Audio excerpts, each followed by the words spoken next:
próximo 29 de mayo se celebrarán las elecciones presidenciales en Colombia para escoger quiénes serán el presidente y vicepresidente para el periodo 2022-2026. La fórmula ganadora será aquel partido político que obtenga la mitad más uno de los votos válidos.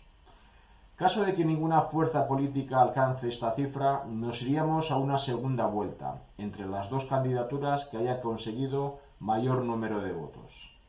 Según las encuestas, es casi seguro que en la primera ronda de votos ningún partido obtendrá la mayoría simple y que, salvo sorpresa mayúscula, en segunda vuelta se jugará la victoria entre Gustavo Petro, candidato del movimiento de izquierdas Colombia Humana, y Federico Fico Gutiérrez, candidato de la coalición centro-derecha Equipo por Colombia.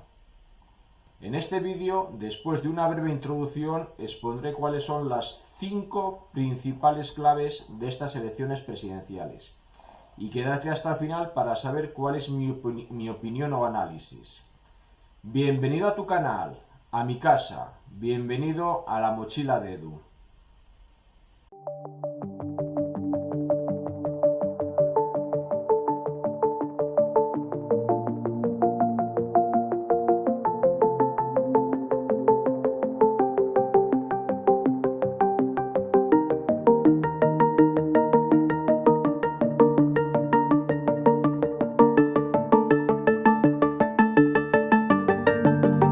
Situada al norte de América del Sur, con una superficie aproximada 2 veces el territorio español.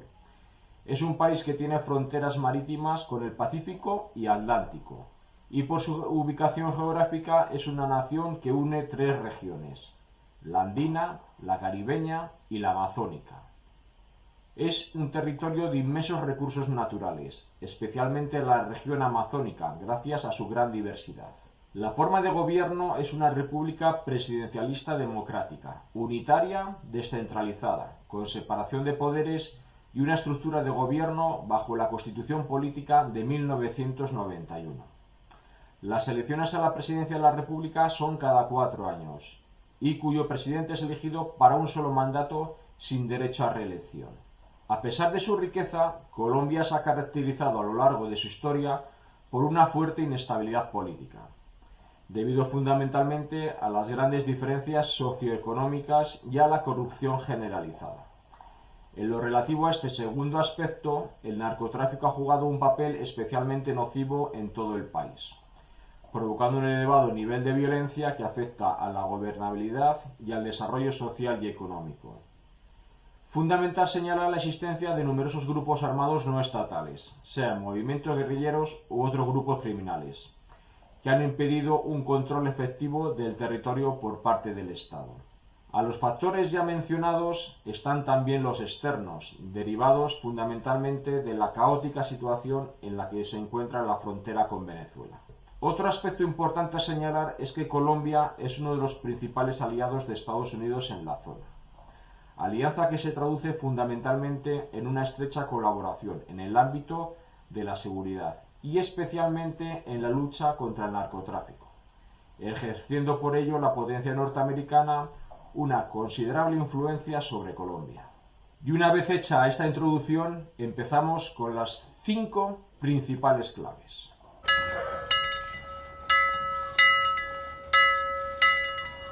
Los acuerdos de paz entre Colombia y el gobierno colombiano y las FARC en 2016 fueron las conversaciones que se llevaron a cabo entre el gobierno de Colombia y la guerrilla de las FARC para poner fin al conflicto interno iniciado en 1960 y que concluyeron con la firma del acuerdo para la terminación definitiva del conflicto en Bogotá, el 24 de noviembre de 2016.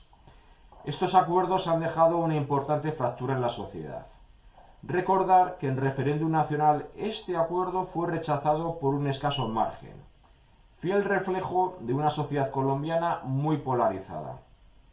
Además, nada ha ayudado en la reconciliación de la sociedad el discurso del gobierno de Iván Duque. Más bien ha incrementado la confrontación.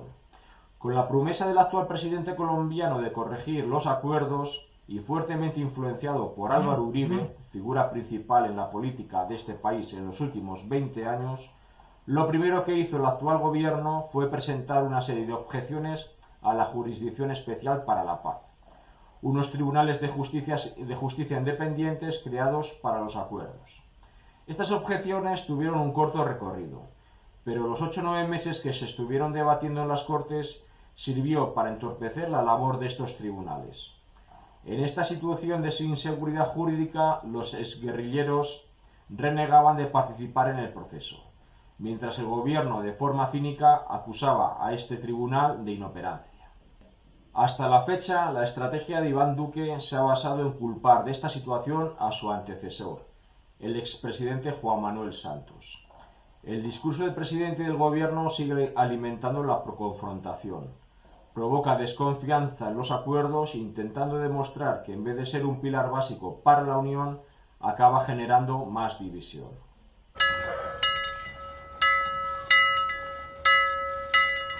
Colombia es el cuarto país más desigual medido por el coeficiente Gini y de acuerdo con los datos del Banco Mundial.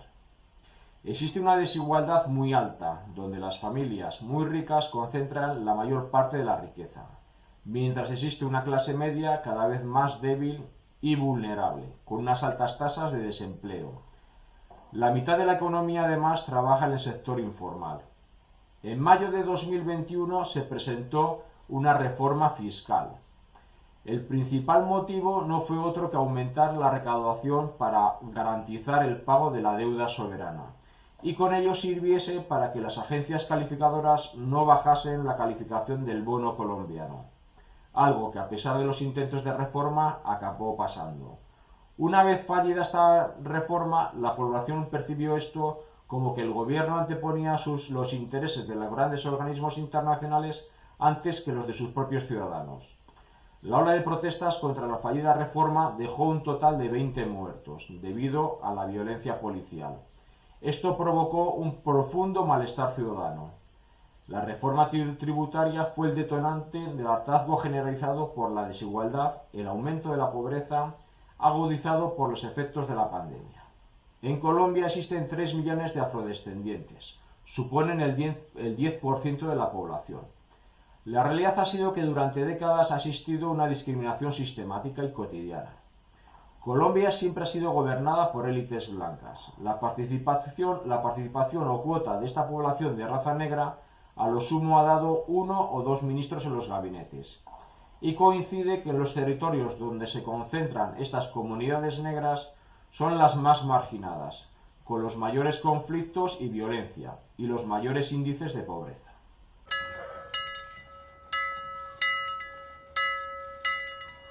Según un informe de la ONU, en los 2 primeros meses de 2022, más de 274.000 personas han sido afectadas por dinámicas asociadas a la violencia armada, lo que representa un aumento del 621% en comparación al mismo periodo de 2021. Además, se registraron más de 13.000 desplazados forzosos en este mismo periodo. Más datos escalofriantes. Fueron asesinados 43 activistas y líderes sociales. Es la población civil la más afectada, especialmente las comunidades indígenas y afrocolombianas. Desde el inicio de las negociaciones de los acuerdos de paz hasta hoy, la producción de cocaína se ha multiplicado, siendo un total de 190.000 hectáreas aproximadamente las cultivadas, y se calcula que unas 3.500 bandas criminales se dedican al negocio de la droga. Para muchos agricultores, sembrar la planta de coca permite el sostenimiento familiar, ya que los cultivos lícitos a duras penas dan para sobrevivir. Para hacernos una idea, 3 kilos de coca generan 400 veces más ingresos que 50 kilos de maíz. Los principales actores de esta violencia son bandas criminales dedicadas al narcotráfico, grupos guerrilleros o la ejercida por las Fuerzas Armadas y cuerpos de seguridad del Estado. Tal multiplicidad y frecuencia en los actos criminales convierte a Colombia según el Índice Global del Crimen Organizado publicado por la Iniciativa Global contra el Crimen Transnacional Organizado y contando los 193 países que forman la ONU y como aspectos fundamentales a valorar los criterios de número de ataques y resiliencia del crimen, es Colombia el segundo país en el ranking en cuanto a la violencia, solo por detrás de la República Democrática del Congo. Ejemplos de violencia existen muchos. El pasado 28 de marzo tuvo lugar un operativo militar que en un principio parecía uno más de los muchos que tienen lugar en este país. Lo conocido como los sucesos de Putumayo. La operación fue calificada por el gobierno de exitosa, anunciando que habían acabado con 11 disidentes de las FARC y capturado a otros 4. Las investigaciones periódicas posteriores se demostró que el objetivo principal era la captura de un líder, no consiguiéndose. El ataque se realizó durante una fiesta en la que además había muchos civiles, revelando que habrían fallecido al menos 4 personas desarmadas, y que posteriormente las Fuerzas Armadas colombianas habrían alterado las evidencias en la escena de los supuestos combates. Proliferan los grupos de bandas dedicadas al narcotráfico, que en sus filas cuentan con disidentes de las FARC, con experiencia en combate y manejo de explosivos, como por ejemplo el Clan del Golfo, que recientemente perpetró un ataque con explosivos que dejó 6 soldados muertos.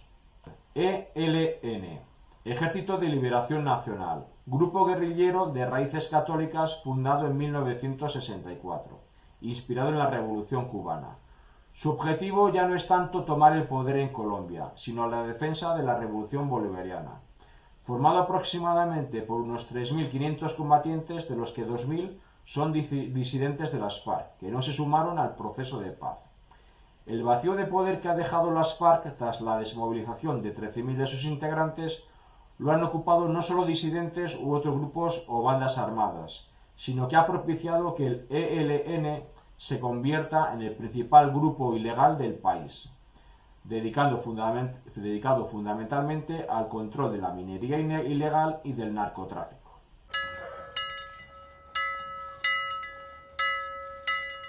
El gobierno de Iván Duque no reconoce al gobierno de Nicolás Maduro, ambos gobiernos distanciados por años de desencuentros.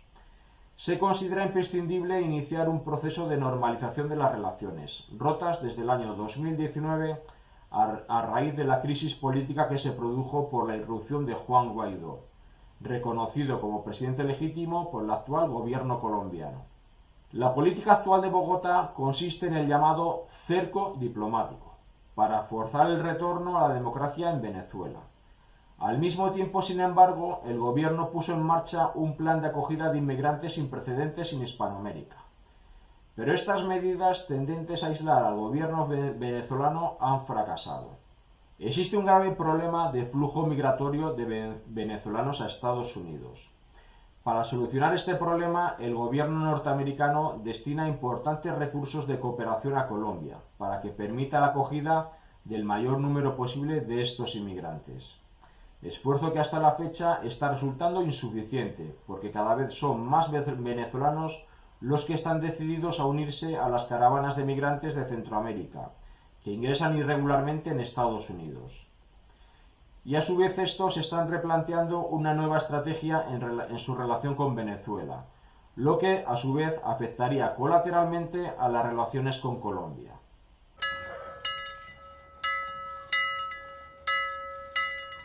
El aborto es delito en el Código Penal. Las mujeres del movimiento Causa Justa presentaron una demanda ante la Corte Constitucional para pedir que se suprimiese el aborto como delito en el Código Penal. En ese momento no existía una ley que regulase el aborto por plazos, solo por supuestos, y concretamente 3: por violación, cuando la vida de la madre esté en peligro, y por malformaciones del feto. Finalmente, el fallo de esta Corte, por 5 votos a favor y 4 en contra de sus magistrados, fue favorable a la despenalización de la interrupción del embarazo, hasta la semana 24. Convirtiéndose Colombia en uno de los países con el plazo más amplio. Por ejemplo, tenemos a España, que es hasta la semana 14, o a Francia hasta la semana 12. Aproximadamente 400 mujeres cada año eran procesadas por abortar y miles acababan en clínicas ilegales. Señalar que a pesar del fallo de esta Corte Constitucional, aún la pena de prisión no ha desaparecido del Código Penal colombiano. El debate sobre la aprobación de una renta básica universal, que ha sido planteado a raíz de los largos periodos de confinamiento que ha soportado la población colombiana a raíz del COVID-19. Según estos estudios iniciales, se beneficiarían los mayores de 18 años, sin importar ingresos ni clase social, siendo un total de 37 millones de personas aproximadamente los que se acogerían. Para un cálculo inicial aproximado del gasto total necesario, si se toma en referencia el equivalente a la línea de pobreza extrema, supondría un costo anual para el gobierno de unos 54,5 billones con B de pesos. A su vez, esto debiera de complementarse con un programa de fuertes incentivos monetarios para que mantenga la fuerza laboral, pese a recibir un ingreso mínimo garantizado, que supondría un gasto adicional en torno a unos 27 billones con B de pesos, o lo que es lo mismo el 2,5 del Producto Interior Bruto. Para ello, si el país llevara su nivel recaudatorio al nivel de los países desarrollados, el presupuesto del gobierno aumentaría alrededor de 14 puntos porcentuales del Producto Interior Bruto, es decir, unos 150 billones de pesos más. Para ello sería necesario previamente aprobar una profunda reforma fiscal.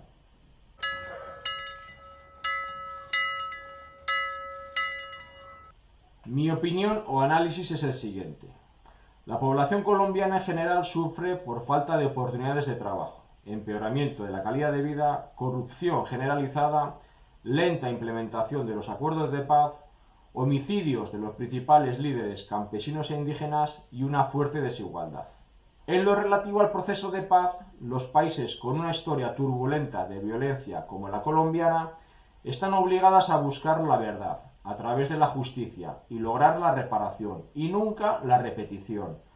Tal como afirmó Rafael Pardo, ministro colombiano posconflicto, la paz tardará 15 años en llegar a todo el territorio. Por ello, el presidente que salga electo tendrá que facilitar la labor de las instituciones creadas a tal fin. Esta paz no puede construirse después de tantos muertos, bajo la presión de un calendario electoral o de unas elecciones presidenciales, y desde luego de las oscilaciones de la opinión pública. Para combatir la violencia generalizada es imprescindible permitir el ejercicio con independencia de los principales órganos del Estado, como son la Fiscalía, la Contraloría y la Procuraduría, que actualmente están en manos de funcionarios amigos. Para disminuir el cultivo de la planta de coca, el gobierno electo debiera de idear un plan de sustitución de cultivos, acompañado este plan de importantes incentivos y créditos, así como de un importante esfuerzo para que el Estado colombiano, de forma efectiva, pueda controlar el territorio y la población, especialmente en los departamentos fronterizos con Venezuela y Ecuador. Y eso a pesar de lo difícil de la orografía del país. Una idea podría ser la creación de un sistema de vigilancia de fronteras similar al creado en Brasil, creando para ello un importante número de pelotones de vigilancia ayudados por una combinación de radares de imágenes, medios de comunicación y vehículos blindados. Estos pelotones tendrían competencias policiales y para su implementación se podría destacar unidades militares especializadas que prestasen todo tipo de servicios, sanitarios, educativos, etc. El propio sistema electoral, que no permite la reelección de un mismo candidato para un mayor número de mandatos, conlleva a que los gobiernos constituyentes carezcan de la virtud de la paciencia. En una sociedad posmoderna actual que está sometida al imperio de lo efímero. Y generalmente los optimismos excesivos al elegir un candidato en muchas ocasiones acaban teniendo un alto coste político, si las expectativas creadas inicialmente fracasan. Por ello es imprescindible que las principales fuerzas políticas pacten grandes planes a largo plazo, que solucionen los principales problemas de Colombia. La principal forma que hasta la fecha ha utilizado el gobierno colombiano para acabar con la violencia ha sido precisamente eso, el uso de la violencia por parte de las Fuerzas Armadas colombianas fundamentalmente y ayudado por los cuerpos de seguridad del Estado. A los violentos se les debe de combatir con medidas policiales, judiciales, legales, económicas, sociales, educativas y movilizando a la sociedad y a la cultura. Normalmente los ciclos políticos en Hispanoamérica son vasos comunicantes. Se pasan de etapas de gobiernos de una tendencia a otra de forma generalizada. En la actualidad se está produciendo un giro hacia la izquierda en estos países, cuya influencia en las próximas elecciones presidenciales colombianas desde luego no será ajena. Pero este giro de izquierdas, si en el pasado estaba basado en gobiernos populistas de corte revolucionario con ideas utópicas, en la actualidad estos nuevos partidos políticos de izquierdas se basan en conceptos e ideas mucho más pragmáticas. La mayoría de los candidatos a la presidencia reconocen la necesidad de replantear la relación con Venezuela. Pero falta una propuesta en firme de cómo abordar a este vecino tan complicado.